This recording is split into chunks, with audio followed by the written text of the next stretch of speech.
ណៈគិរីដួងចិត្តខ្ញុំអើយបរមីនេះហើយដែលខ្ញុំស្នេហា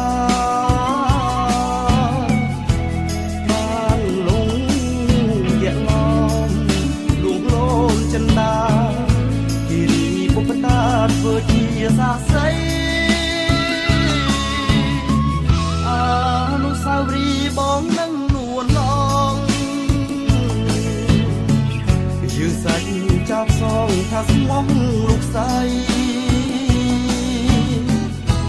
អីលើតែស្ងាត់បាត់មិនឃើញខ្លាំង